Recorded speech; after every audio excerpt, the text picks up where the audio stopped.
Our next story is about the fall of an icon, the automaker Nissan. It used to be everywhere at one point, in the Fast and Furious movies, in console games, and in magazines and toy sets.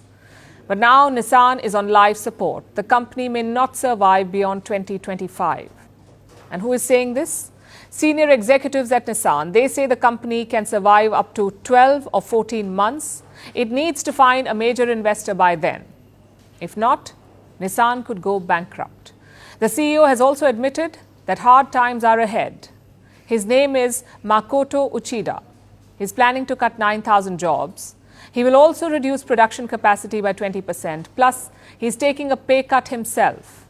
The CEO is forfeiting half of his salary. All of this is expected to save $2.6 billion in costs. It's a big figure, but it's not going to be enough. So tonight, we are focusing on three questions. How did things go wrong with Nissan? What does their future look like? And what does it say about the auto market in general? Let's start with Nissan. It was founded in the year 1911 in Japan. Today, they are the 9th biggest auto company in the world. In many ways, Nissan was ahead of its times. They introduced the first mass-market electric vehicle back in 2010, the Nissan Leaf. They also had a sizable foothold in China and the US, their two main markets. Then how did things go so wrong? Well, Nissan faced three main problems. The first was leadership. For almost 18 years, the company was led by one man, Carlos Ghosn. But in 2018, he was arrested in Japan. He was accused of financial fraud at Nissan. Ghosn was placed under house arrest, but he later escaped to Lebanon, and that too by hiding himself inside a box on a plane. Clearly, that episode destabilized Nissan. Ghosn's successors could not crack the code, so leadership or the lack of it was a major problem.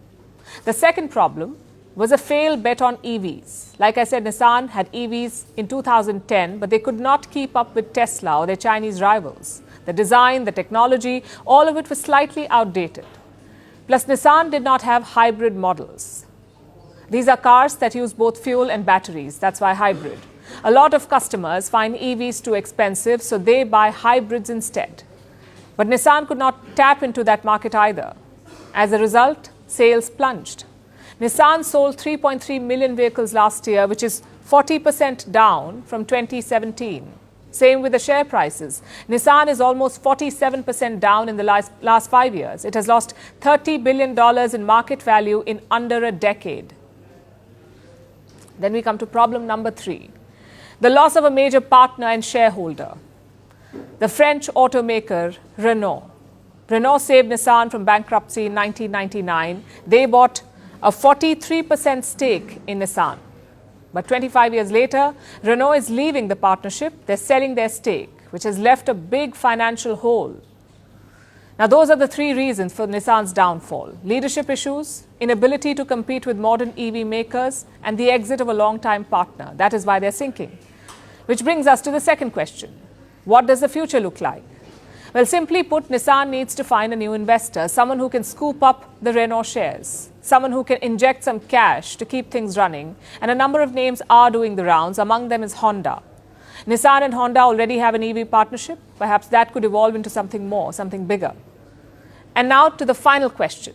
What does this say about the auto industry in general? That it's going through a churn, that much is clear. The old boys are struggling to keep up with the new ones. By old boys, I mean the likes of Volkswagen and Nissan.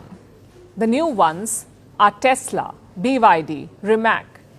Volkswagen has reported a 60% drop in profits. They're thinking about shutting down 3 plants in Germany.